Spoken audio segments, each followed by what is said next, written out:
মুফতি আব্দুল মালিক সাহেবের সামনে এই দেশের কোন ঘরানার কে দাঁড়াবে? আজকে মাহফিলের সম্মানিত প্রধান অতিথি মুফতি মিজানুর রহমান সাইদ সাহেব, তার সামনে আপনাদের ঘরানার কয়জন দাঁড়ানোর মতো আছে? নিয়ে আসেন। এই তো বললাম উপরের গোলা, নিচেরটা বলবো। আমাদের ছাত্রের মতো রেজাউল করিম আপনার তার সামনে কয়টা দাঁড়াইতে পারবে? আমাদের ছাত্রের মতো মৌলানা আরিফ বিন হাবিব কয়জন দাঁড়াবে? তো আমাদের ছাত্রের মতো রেজওয়ান রফিকি কে দাঁড়াবে তার সামনে ওই সাবজেক্টে?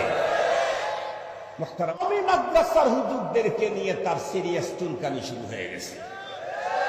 কওমি মাদ্রাসার হুজুররা নাকি শুধু শুধু মসজিদ আর মাদ্রাসা পেলেই বাস বাস।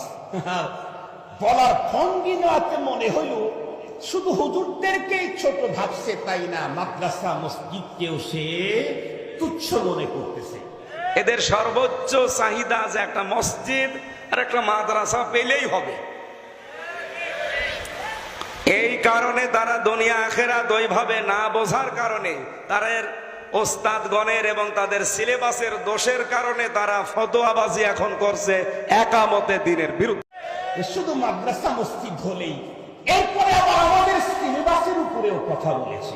কত বড় সাহস ওই বক্তার, যে বক্তা আমাদের ছাত্রের সামনে 10 লাইন যে কোনো কিতাব থেকে পড়ার যোগ্যতা রাখে না। আমি চ্যালেঞ্জ করি, অনেক কিতাব থেকে পড়তে পারবে, আমরা যেই কিতাব সামনে দিব সেখান থেকে পড়তে পারবে না। চ্যালেঞ্জ করলাম, চ্যালেঞ্জ। সে উলামায়ে কওমিয়ার উপরে কথা বলে। আমি জিজ্ঞেস করতে চাই, বাংলাদেশে শাইখুল হাদিস বলতে তাদের ঘরানার কয় ডজন আছে? বাংলাদেশে মুফতি আজম বলতে তাদের ঘরানার কয় ডজন আছে? বাংলাদেশে বিশ্বনন্দিত কারি বলতে তাদের প্রোডাকশন কয় ডজন আছে? বাংলাদেশে বিশ্বমানের হাফেজ বলতে তাদের প্রোডাকশন কয় ডজন আছে? কথা বলেন না কেন? কথা বলেন না কেন? কাদের ব্যাপারে আপনি বক্তব্য দিচ্ছেন? ক্ষমতার স্বপ্ন দেখতেছেন। ক্ষমতায় থেকেই আহলুল্লাহদের বিরুদ্ধাচরণ করে পালায়া যাওয়া লাগছে। আপনারা ক্ষমতার স্বপ্ন দেখেই এই জাতীয় কথা বলেন। ক্ষমতায় থেকেই আহলুল্লাহদের বিরুদ্ধাচরণ করে পালিয়ে যাওয়া লেগেছে। এখন অনেকেই তাদের সমর্থকেরা বলে, হুজুর সবচাইতে বড় ভুলটা ছিল ওলামায়ে কেরামের বিরুদ্ধে অ্যাকশন নেওয়া। এখন বলে, আর আপনারা স্বপ্ন দেখেই ঘাট ধরে বের করে দিতে চান, আবার বলেন মাদ্রাসা মসজিদের 4 দেয়াল পর্যন্তই আমরা। আপনি কতদূর কোন দেওয়াল পর্যন্ত গেছেন? কোন দেয়াল পর্যন্ত গেছেন?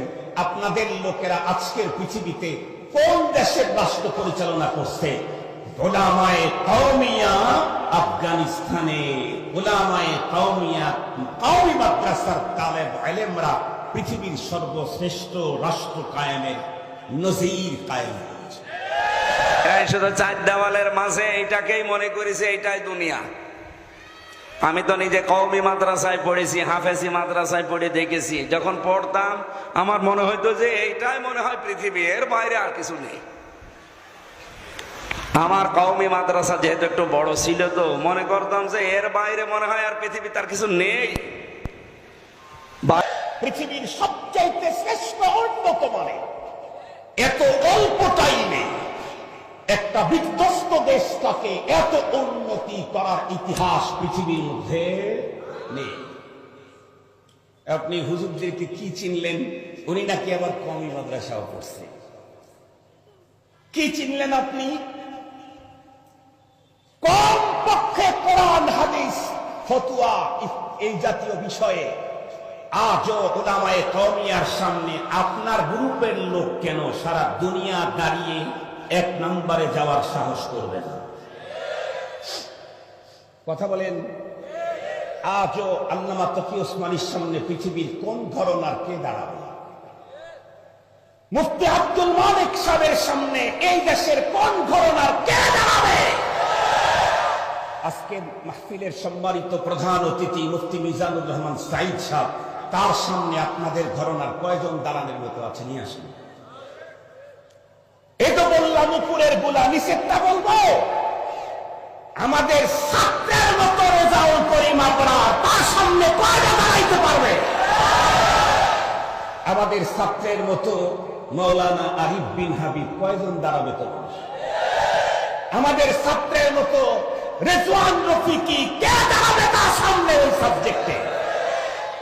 মুহতারাম হাজিরিন, যাকে তাকে নিয়ে যখন তখন তিরস্কার করা লাগে না।